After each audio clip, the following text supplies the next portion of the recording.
일부만 이쪽으로 평형이 가죠. 이렇게 거의 대부분은 이 상태로 중성 상태로 존재합니다. 그래서 일부만 이렇게 해일이 되기 때문에 pH 변화가 크게 없죠.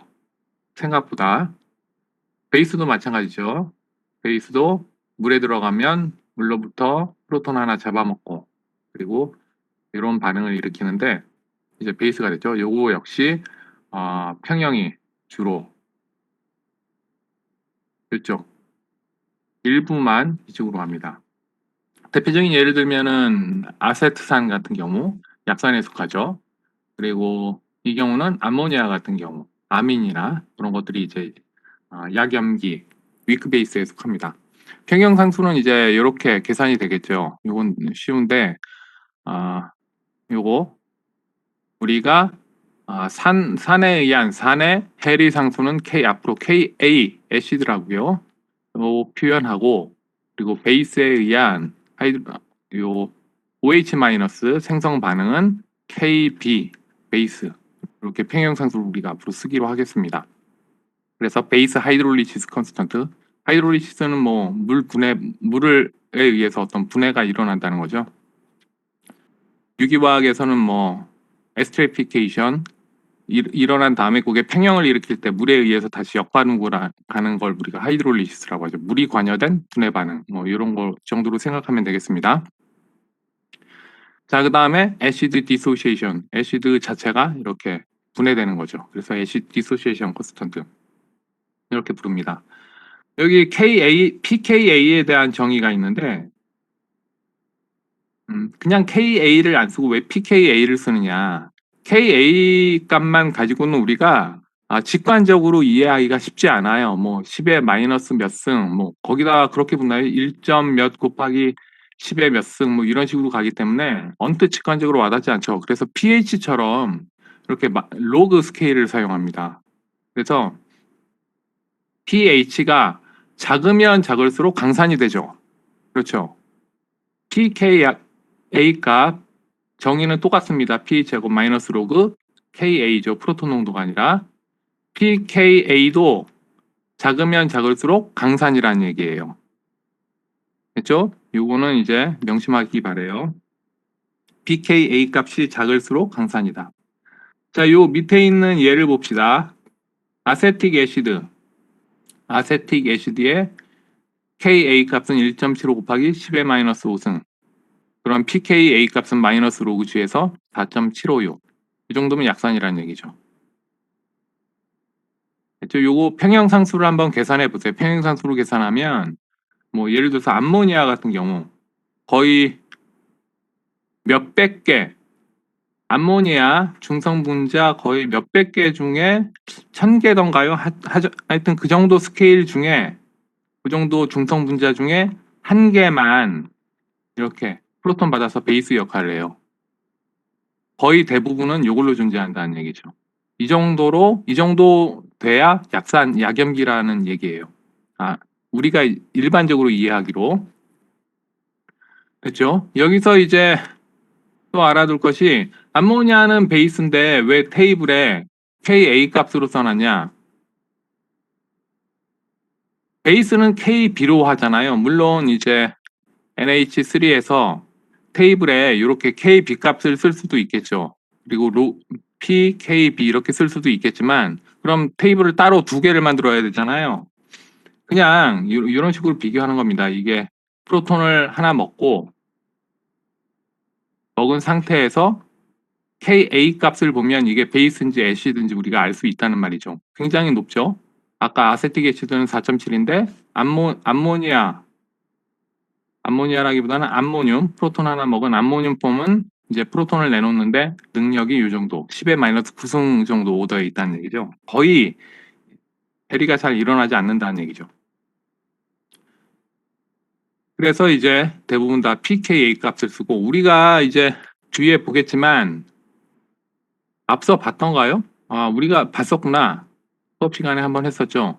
Ka 곱하기 Kb는 얼마죠? 10의 마이너스 14승. 그렇죠. 그래서 pKa 더하기 pKb는 14 이렇게 되겠죠. 누구나 마찬가지입니다. pH 더하기 pOH는 14 이거하고 똑같은 거죠.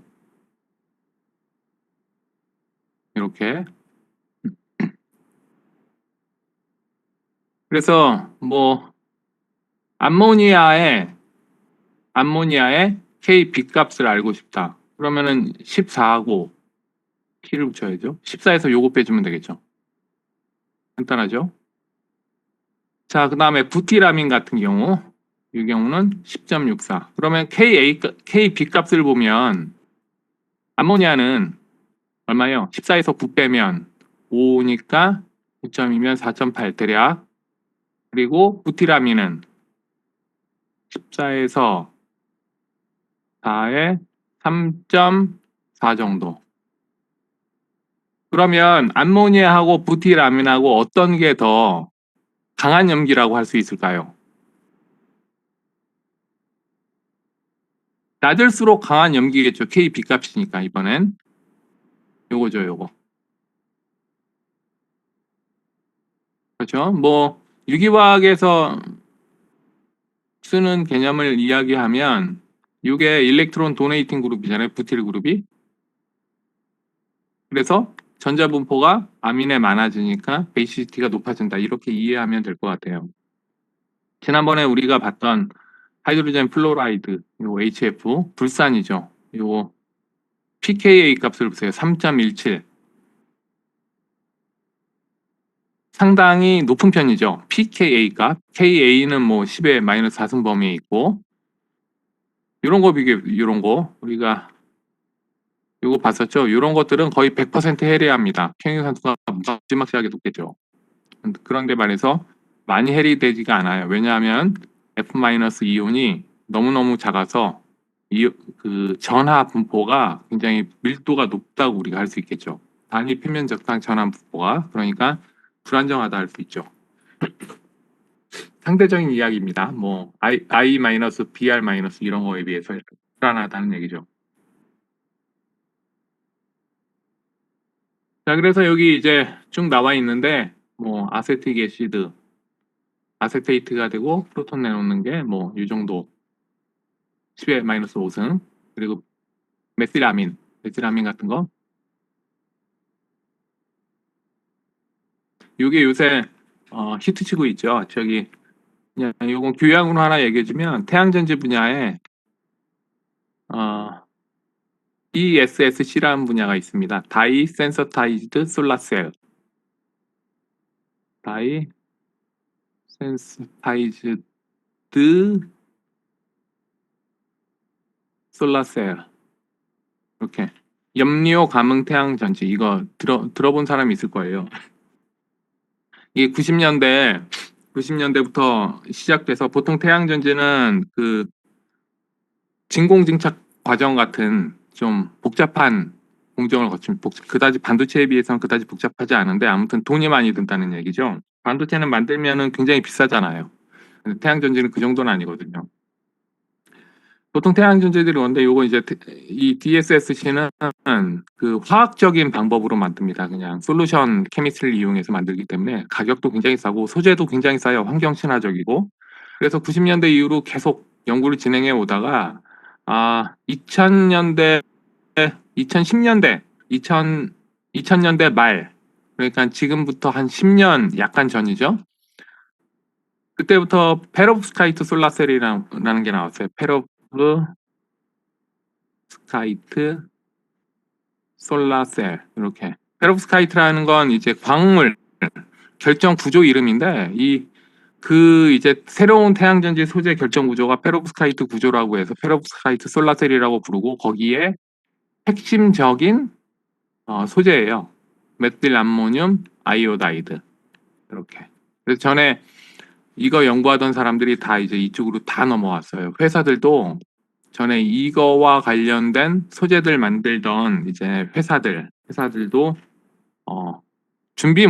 대비 못한 회사들은 망하고 재빠르게 움직인 회사들은 이쪽으로 무난하게 넘어와서 또 큰 돈을 벌고 있죠. 이것도 재밌어요. 이 DSSC도 90년대 초반에 이제 개념이 나와서 논문이 쏟아져 나오고 엄청난 연구비가 여기 투입됐는데 전 세계적으로 회사들도 이걸 다 준비하고 있었어요. 뭘 준비했냐면은 특허가 풀리기를 기다리고 있었죠. 최초 특허 건 다음에 유효 기간이 18년이에요. 그 특허 풀리면 이제 요거 이제 팔아먹으려고 R&D를 계속하고 있었죠. 양산 체제를 갖춰가는 회사도 있었고 특허 풀릴 때쯤에 이게 나와버린 거예요. 이게 압도적인 성능을 자랑합니다. 요거에 비해서 재밌죠? 사는 거. 자, 그래 끊임없이 여기에서의 교훈은 여러분들 끊임없이 노력을 해야 된다는 거예요. 뭐 뭘로 재미 봤다고 해서 어느 순간에 이제 사회가 산업 트렌드라든가 뭐 사회 구조가 조금이라도 변하면 확 망하는 거죠. 자, 뭐 아무튼 그런 스토리가 있고 이 물질이. 자, 그 다음에 요거 뭡니까? 아, 요거 화학식으로 써놓은 거네요. 메틸아모늄. 메틸아민이 하이드롤리시스 반응을 일으켜서 베이스가 되고, 그렇죠? 메틸암모늄이 다시 프로톤 내놓고 원래 뉴트럴 컴파운드로 가고, 그렇죠? 그 다음 요거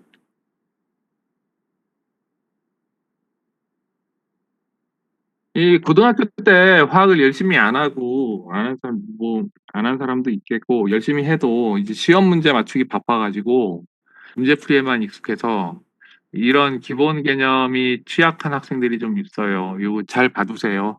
메틸암모늄 클로라이드를 물에 녹으면 용액이 산이 될까? 베이스가 될까? 이거 또 한번 물어봅시다. 양재민 학생. 양재민 안 들리나? 양재민.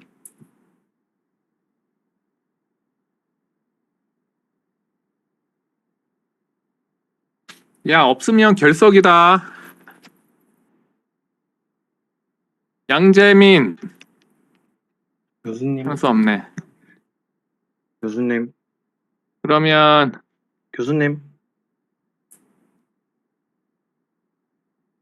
교수님, 잠시만. 저 채팅이 안 올라갑니다.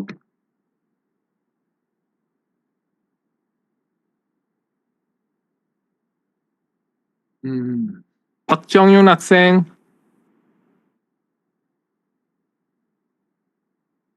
박정윤. 이상한데? 목소리가 들리나? 빨리빨리 대답을 해주세요.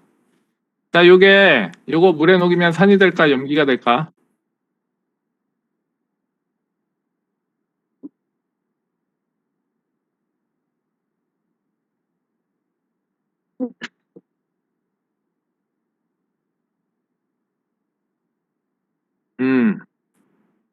김홍은 학생. 김홍은. 양재민 있냐? 왜 이렇게 대답을 안 해? 아, 그렇구나. 지금 아까 처음에 얘기했는데 알았어. 저기 수업이 많아서 그런지 이 시간대는 좀 느리다. 방금 내가 누구 불렀지? 야, 재수 좋다. 다른 사람. 이동우. 뭐지? 이거 물에 녹이면 산이 돼, 염기가 돼?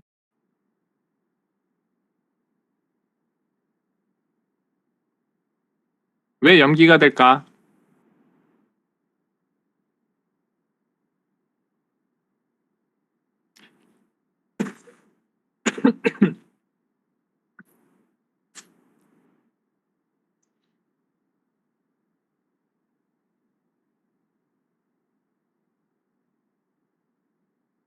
자, 여러분들 어떤 질문을 받았을 때 웬만큼 알면 그냥 확실하게 대답하세요. 저기 특별한 문제 없으면 정확한 답이 필요한 경우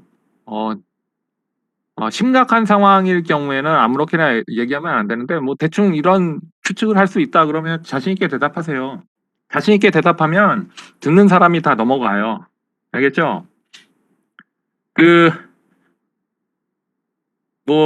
뭐랄까, 연구 분야나 뭐 이런 전문적인 분야에서 중요한 건 논리예요, 논리.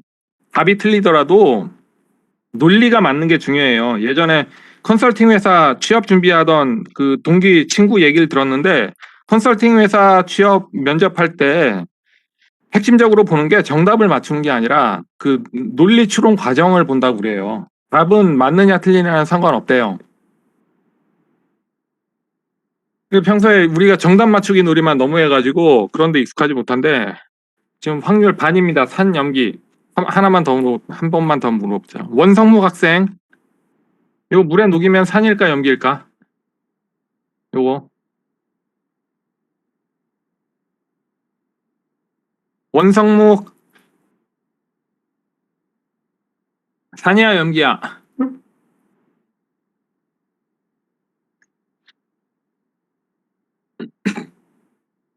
왜 산일까?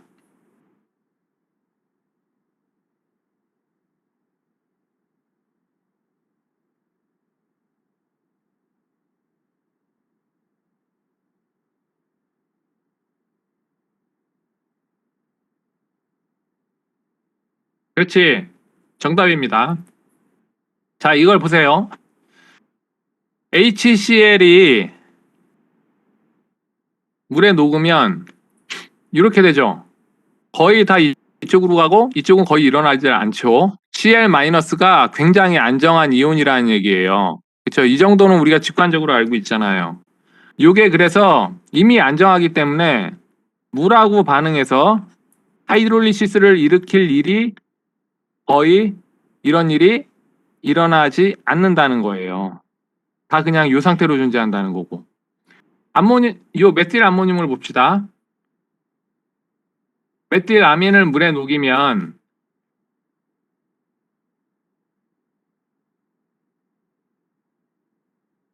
물이 들어가야죠. 하이드롤리시스 돼서 이렇게 되는데, 요거 약염기잖아요. 약염기. 그쵸? 그 정도는 알고 있죠?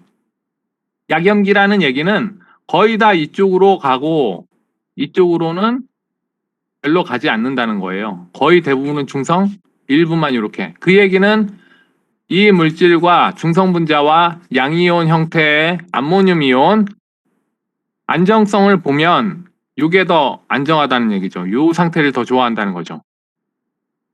알겠죠? 그러면 아까 Cl-는 거의 그대로 존재하고, 이 경우는 물하고 반응해서 중성분자가 되고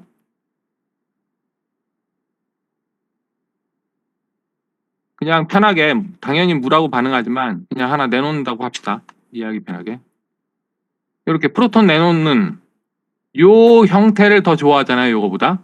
그럼 당연히 이게 나오겠죠. 그럼 이제 용액 전체는 얘는 염기의 역할을 못하고 얘는 산의 역할을 충분히 하기 때문에 용액 전체는 산이 되겠죠. 이런 식으로 이해하면 됩니다. 요건 염이잖아요. 염을 형성하는 양이온과 음이온의 안정성으로 우리가 비교를 하면 될 것 같아요. 그 화학 시간에, 고등학교 때 화학 시간에 뭐 이런 식으로 얘기해요. 약산의 짝염기하고 약염기의 짝산하고 강염기의 짝산하고 염을 만들면 이게 애시드가 되거나 뭐 베이스가 되거나 이런 식으로 이야기하는데, 복잡하니까 이런 식으로 이해하면 돼요. 요 이온들의 안정성을 이용해서. 자, 그래서 여기 산염기의 요 강도, 강염기, 약산 약염기, 그 컨주거 애시드 베이스 개념입니다. 그걸 이제 보면 요거 강산이죠. 누가 봐도 강산입니다. 누가 봐도 강산인데 요 산들의 짝염기잖아요. 강한 산은 짝염기가 약염기가 되는 거죠. 아주 약염기죠. 거의 무시할 만할 수 있는 약염기 중에 약염기. 왜냐하면 얘들이 안정하니까 다 이쪽으로 간다는 얘기예요. 이쪽으로 갈 이유가 없는 거죠. 그 다음에 이런 거 봅시다. 텐산 이런 거. 이런 것들 약산이잖아, 약산. 약산이라는 얘기는 뭐 이렇게 써놓으면은 여러분들 혼동을 일으킬 것 같은데 그냥 편하게 이렇게 보자. H2CO3 여러분들 맨날 마시는 거 탄산 음료에 있는 탄산이죠. 아주 일부만 이쪽으로 진행합니다. 그러니까 약산이죠. 우리가 마실 수 있고. 약산이란 얘기는 이 프로톤 하나 있는 음이온 형태보다 중성 분자 형태를 더 선호한다는 얘기예요. 그렇죠? 이게 불안정하고 이게 안정하다. 그렇게 따지면 요거는 이쪽으로 거의 못 가기 때문에 약염기가 되겠죠. 요것도. 아, 말을 잘못했다. 이게 약산인데 약산이라는 얘기는 이게 평형이구나. 아까 저 강산 강염기 하다가. 자, 깨끗하게 지울게요.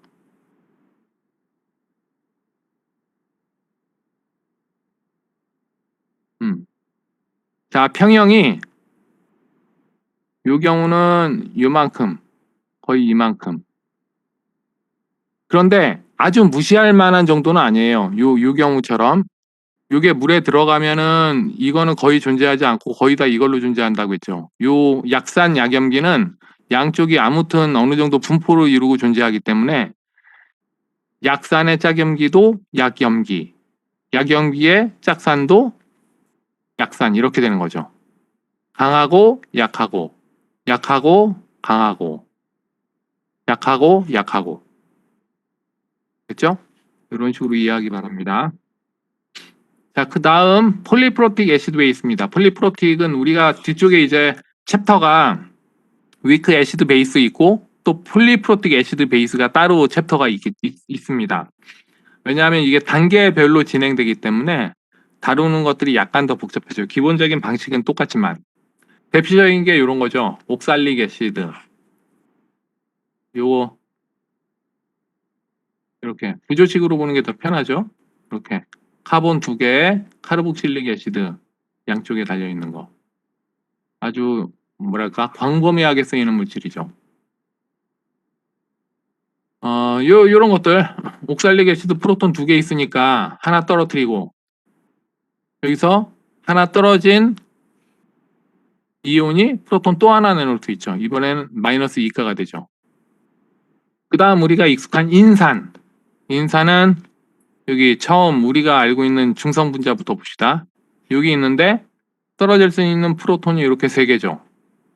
하나 떨어지는 반응, 2개 떨어지는 반응, 3개 떨어지는 반응 이렇게 3가지가 있습니다. 그래서 평형 상수값도 프로톤 개수만큼 있어요. 옥살릭 애시드는 프로톤을 낼 수 있는 위치가 이 2개죠. 그래서 KA1, KA2가 있겠죠. 여기는 KB로 써놨지만 여기에서 율로 가는 그러니까 이게 프로톤을 내놓는 반응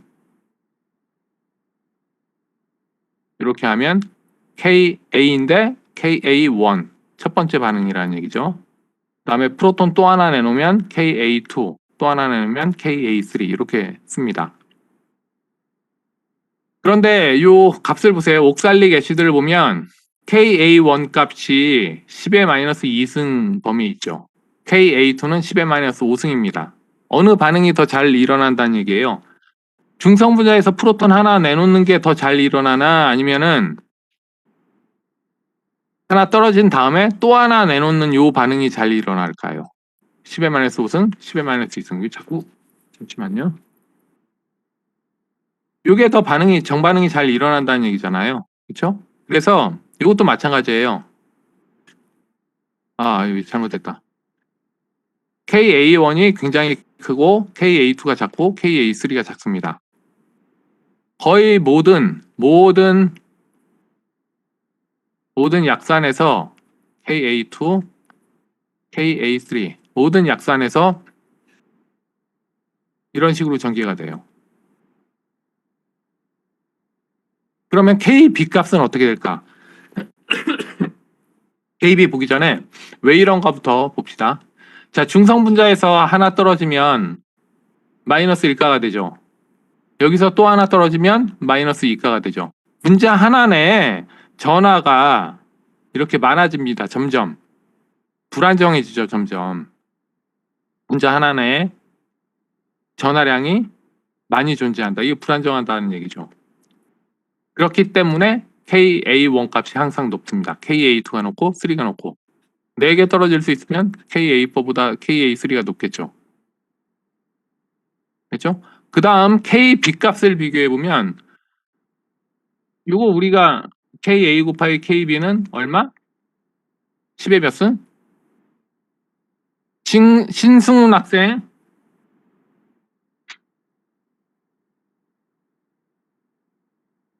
신승훈 이거 몇 승이지? KA 곱하기 KB 마이너스 몇 승? 14승. 그렇지.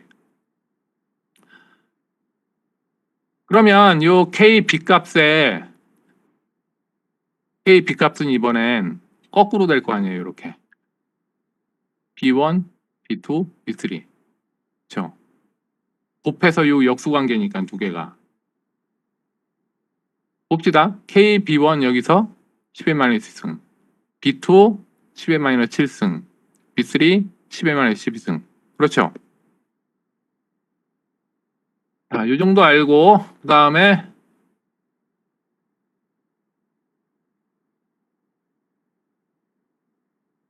요걸 봅시다. 요건 뭐냐? KA와 KB의 관계인데 요거 아까 우리가 봤던 거 KA 곱하기 KB는 10의 마이너스 14승. 요 이제 왜 그런가? 우리 전 시간에도 배웠습니다. 지지난 시간에 배웠죠? 다이프로틱 애시드의 경우는 어떻게 될까? 이게 궁금하단 말이죠. KA1 곱하기 KB1이 10의 마이너스 14승이냐? KA1 곱하기 KB2가 10의 마이너스 14승이냐? 요거 헷갈리죠? 반응 단계를 보면 돼요. 그 페어를 이루고 있는 거. 이게 프로톤 하나 떨어지는 첫 번째 KA1이죠. 그렇죠? 그리고 요거의 역반응은 요겁니다. 그렇죠? 요게 물하고 하이드롤리시스 반응을 일으켜서 원래대로 가는 반응이잖아요. 그런데 요게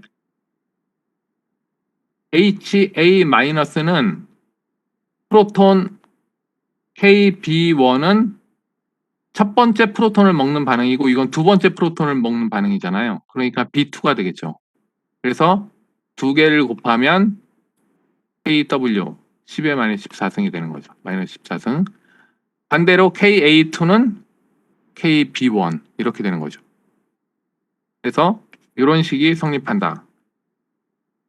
지금 요거 여기 있는 걸 보면은 너무나 당연한 이야기입니다. 너무나 당연한 이야기인데 우리가 뒤쪽에서 복잡한 평형 반응들을 다룰 때는 이런 거 생각하면 안 돼요. 자동으로 나와야지 머릿속에서. 그래서 세 개가 있다고 합시다. 네 개로 해볼까? KA1 곱하기 KB4가 여기 되겠죠. A2, B3 이런 식으로 하겠죠.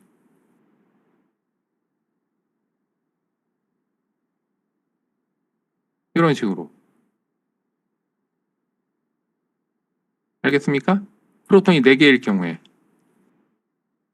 이 합을 항상 맞춰주면 돼요. 똑같이 이렇게 이 경우는 합이 4, 이 경우도 합이 4, 이것도 합이 4. 예, 대칭적으로 가는 거죠. 엇갈려서.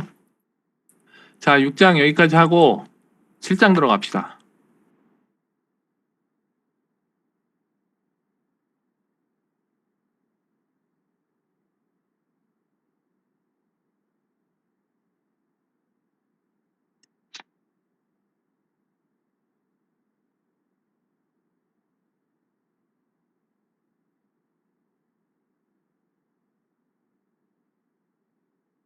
자, 7장 타이트레이션을 시작하자.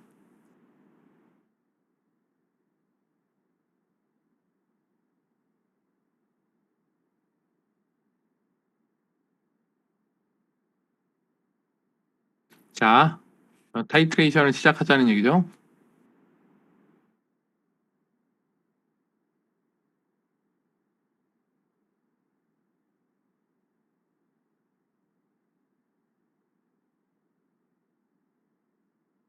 타이트레이션이 뭔가 이건 뭐 고등학교 기초화학입니다. 어떤 내가 분석하고자 하는 물질이 여기 있는데 뭐 굉장히 쉬운 거, 이게 강염기 용액이라고 합시다. 여기에 NaOH가 얼마만큼 들어있나 또는 pH가 얼마인가 이런 것들을 알고 싶을 때 적정을 하죠. 적정, 타이트레이션. 염기하고 반응을 가장 잘 일으키는 산을 투입해서 이제 반응이 완료될 때까지 요 산이 얼마만큼 투입됐는가를 이용해서 우리가 요 양을 계산하는 거죠. 당연히 HCl의 몰 농도는 우리가 알고 있어야겠죠. 요 과정을 우리가 타이트레이션이라고 합니다. 자, 용어들 좀 명확히 하고 갑시다.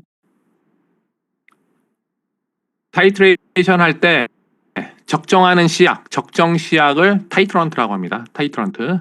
그리고 분석하고자 하는 용액을 애널라이트라고 해요. 애널라이트. 이런 표현은 무조건 알아놓으세요. 애널라이트. 그리고 두 개의 그 포인트가 있는데 적정을 할 때 이퀴벌런스 포인트 요거 앞으로 계속 나올 거예요. 요거 명확히 해놓으세요. 지금 이퀴벌런스 포인트는 당량점, 엔드 포인트는 종말점. 무슨 차이가 있냐면 이 이퀴벌런스 포인트 당량점은 정확히 얼마가 있는가예요. 예를 들어서 NaOH 용액 뭐 0.1몰 농도를 내가 적정을 한다. 그러면 당량점은 NaOH 0.1몰에 해당하는 만큼에서 결정이 되는 거죠. 그러니까 가상적인 뭐라고 해야 되나 아주 이상적인 값입니다. 실제 정확하게 애널라이트 분석 용액에 포함되어 있는 분석 물질의 양이 정확하게 얼마인가를 이야기하는 것이 이퀴벌런스 포인트고, 엔드 포인트는 뭐냐? 실험할 때 우리가 얻은 실험 값이에요. 이렇게 생각해 봅시다. 이 적정에서 반드시 발생하는 오차인데 여기 이제 종말점에 다다랐어요. 거기에서 한 방울 타이트런트를 적정 시약을 한 방울 더 똑 떨어뜨렸는데 사실은 한 방울이 아니라 요만큼만 더 있으면 되는 거죠. 요만큼. 그러면 남은 요만큼은 익세스 과량으로 들어간 거잖아요. 그쵸? 하지만 요거 우리가 요 실험 오차를 어떻게 할 수는 없어요. 근본적으로 이런 문제점이 있는 거죠. 하지만 아무튼 실험 값을 얻었죠. 그 실험 값, 그걸 우리가 엔드 포인트, 종말점이라고 합니다. 종말점은 항상 실험 오차를 내포하고 있는 거죠. 이퀴벌런스 포인트는 진짜 정확한 값을 이야기하는 거고. 됐죠? 자, 이런 식으로 아무튼 실험상의 오차가 발생한다. 그러면 적정할 때 오차를 타이트레이션 에러, 적정 오차라고 한다.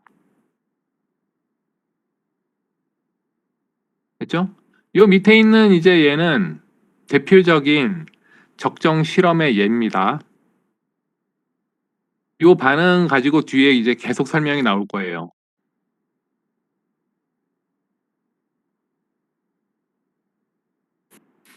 자, 요거 아까 우리가 봤던 옥살릭 애시드입니다. 옥살릭 애시드. 그리고 요게 뭐냐? 퍼망가네이트. 이런 거 들어봤죠? 포타슘 퍼망가네이트. 과망간산. 요거 산화력이 어마어마하죠. 대표적인 산화제입니다. 요걸로 이제 산화시키는 겁니다. 요 옥살릭 애시드를 산화시키는데 예를 들어서 옥살릭 애시드가 물속에 얼마나 함유되어 있는가 알고 싶으면 농도를 알고 있는 퍼망가네이트 용액을 투입을 해요. 그러면 어떤 반응이 일어나느냐? 이렇게 옥살릭 애시드가 분해되면서 산화되는 거죠. 그리고 망간 이가 이온으로 존재합니다. 여기 산화수 볼까요? MnO4 마이너스죠. 요게 산소가 마이너스 8, 그쵸? 망간 X는 마이너스 1 돼야죠. 플러스 7가입니다. 그쵸? 요게 2가가 됐으니까 산화수가 5나 변했네요. 그쵸? 환원, 자기는 환원, 그리고 산화된 건 옥살릭 애시드. 그래서 이 경우는 지시약을 어떻게 쓰느냐? 지시약이 필요 없습니다. 퍼망가네이트 이온 자체가 굉장히 짙은 색깔을 갖고 있어요. 농도가 조금만 높으면 심지어 검은색에 가까울 정도로 아주 짙은 퍼플, 보라색입니다. 굉장히 색깔이 강력해요. 거기에 반해서 망간이온은 요게 농도가 높은, 자세히 보면 약간 분홍색이에요. 분홍색인데 이 적정하는 범위 내의 농도, 이런 범위에서 거의 색깔이 없습니다. 그러면 옥살릭 애시드가 있는 용액에다가 퍼망가네이트 이온 용액을 넣으면 한 방울씩 떨어뜨릴 때마다 옥살릭 애시드하고 반응해서 이게 계속 없어지겠죠. 그러면 계속 요 색깔만 납니다. 아주 옅은 분홍색이나 색깔이 없어 보이겠죠. 그러다가 용액에 있는 옥살릭 애시드하고 반응을 닿으면 그 다음부터는 이게 반응을 못하니까 이제 짙은 보라색이 나오는 거죠. 그때가 엔드 포인트, 종말점이 되는 겁니다. 자, 그 다음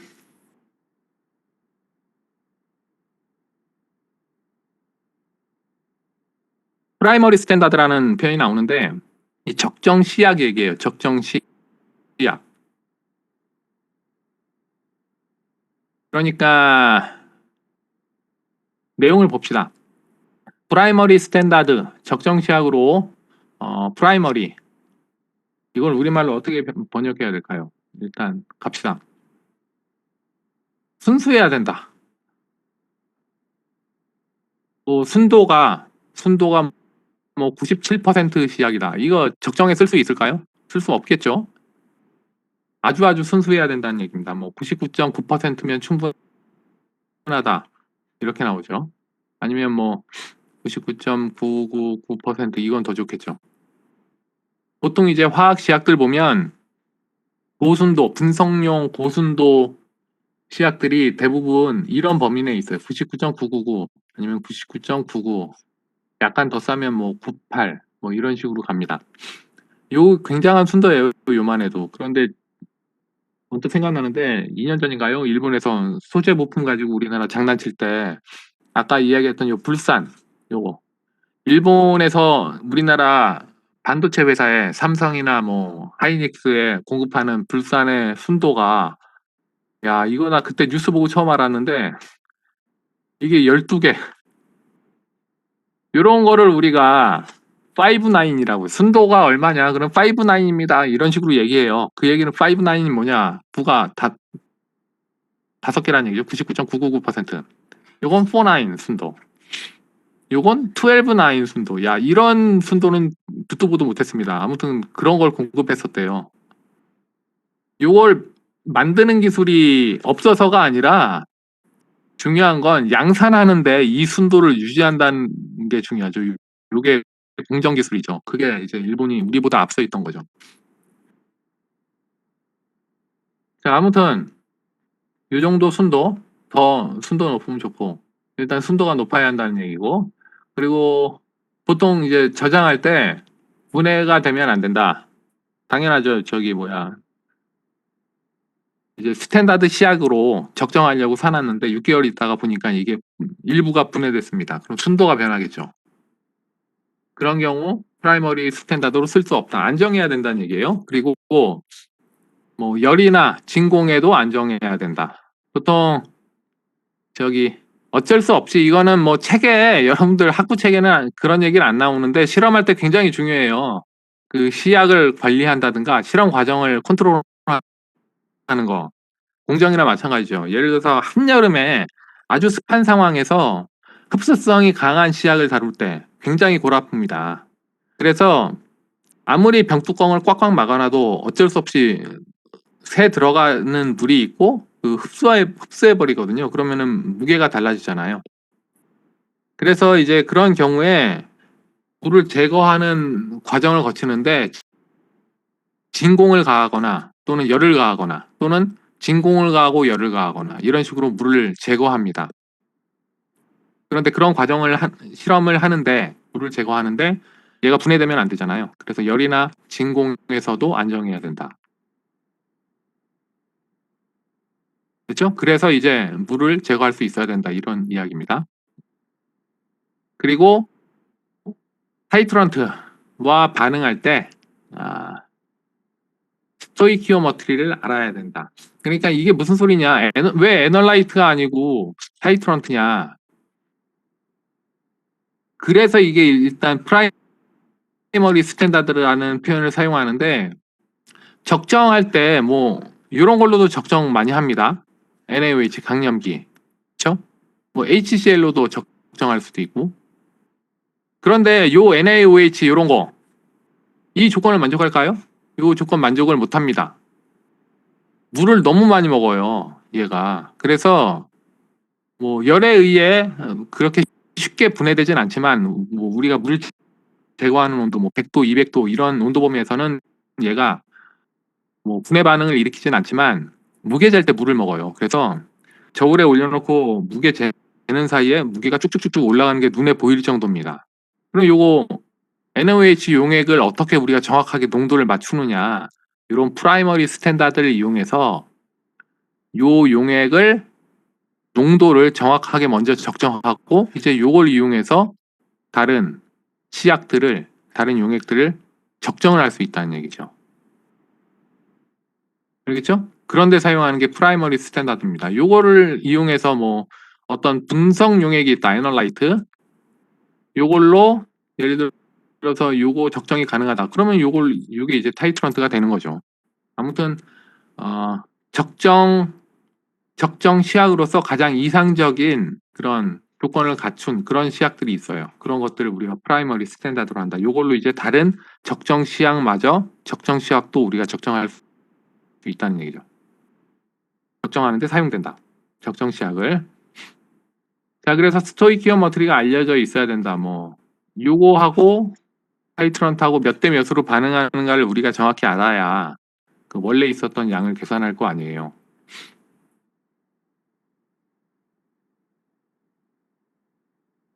여기 방금 했던 얘기입니다. 뭐 NaOH나 HCl 같은 용액들. HCl은 요거 원래 가스잖아요. 물에 녹여서 쓰는데 시약 회사에서 나오는